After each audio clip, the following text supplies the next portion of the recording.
Hey guys! Hi guys! Today we're doing story time with the book called 100 Classic Stories right over here. And today I'm gonna be reading you 3 stories, and Helen's gonna be reading you three stories. So let's get started. First, I'm gonna be reading you Hansel and Gretel. Hazel and Gretel. Okay.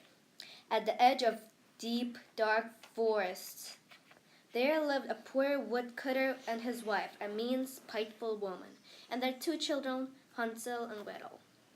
The family was very poor, and there was often very little food on the table. One dreadful day, there was no food at all, and everyone went to bed hungry.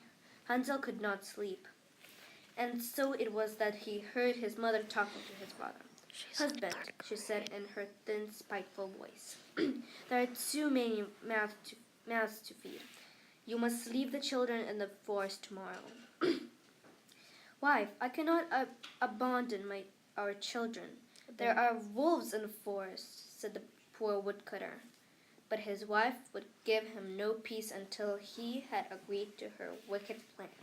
Hansel felt his heart grow icy cold.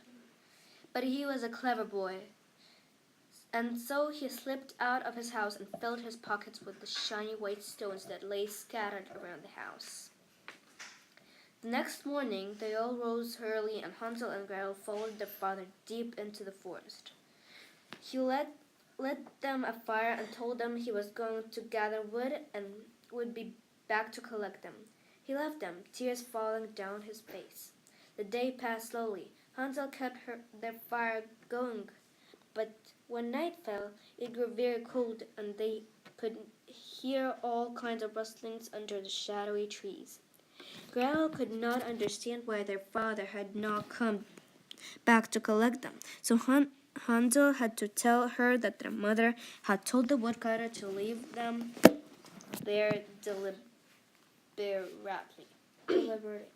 "But don't worry, Gretel," he said with a smile. "I will lead us back home." And there, clear in the moonlight, he showed her the line of shiny white stones that he had dropped from his pocket one by one that morning as their father had led them into the forest. They were soon home where their father greeted them with great joy. But their mother was not pleased.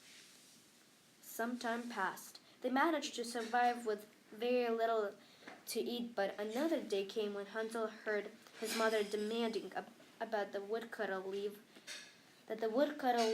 them in the forest again.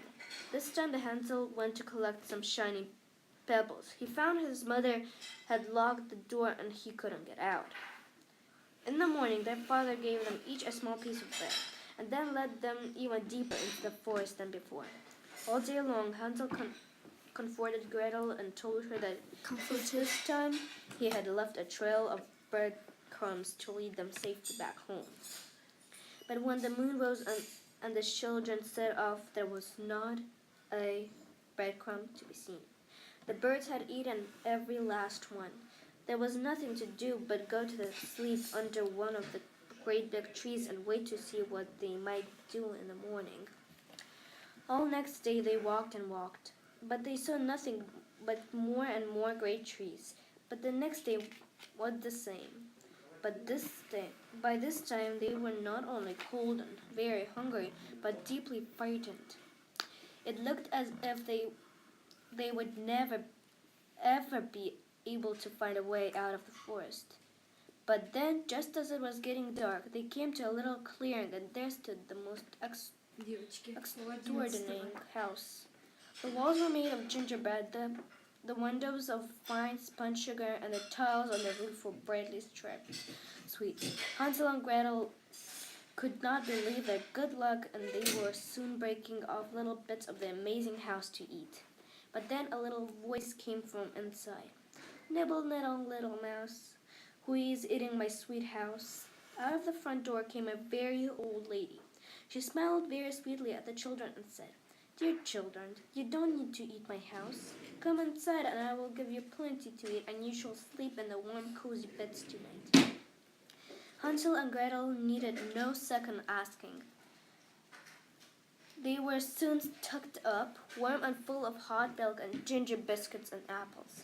They both fell asleep very quickly. But little did they know they were in worse danger than ever before. The old woman was a wicked witch, and she had decided to make Gretel work in the kitchen. And the worst of all, she planned to fatten Hansel up so she might eat him. The very next morning, she locked poor Hansel in a big cage and gave Gretel a broom and told her to clean the gingerbread house from top to toe. In the evening, the witch fed Hansel a huge plate of chicken, but she only gave poor Gretel a dry hunk of bread. But once she was asleep, Hansel shared his meal with Gretel. And so they lived for many days. The witch could not see very well, so every morning the witch would make Hansel put his fingers through the cage so she could tell how fat he was getting. But clever Hansel poked a chicken bone through the bar so he thought he was still too skinny to eat. After many days, she grew fed up and decided to eat him anyway. And so she asked Gretel to help her prepare the big oven.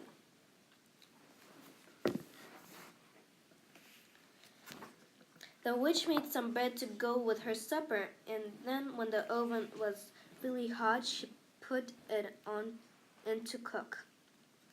The kitchen was soon filled with a lovely smell of baking bread, and the witch asked Gretel to lift the bread out to cool, but Gretel was too clever. She pretended she couldn't reach the tray, and when the witch bent down inside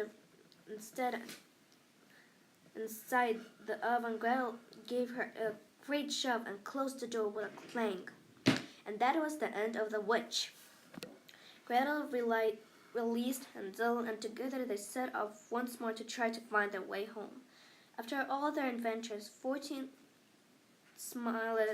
finally smiled at them, and they soon found a path home where they were reunited with their father, who was simply overjoyed to see them again. And what, you might ask, of their mean mother? Well, the poor woodcutter had not had a happy moment since he left the children in the forest. He had become so miserable that she decided there was no living with him. The day before Hansel and Gretel returned, she had upped sticks and left. So that served her right, didn't it? And that's the end of that one story of Hansel and Gretel. Huh? Interesting. Yes. Well, we'll come back with another video. Bye.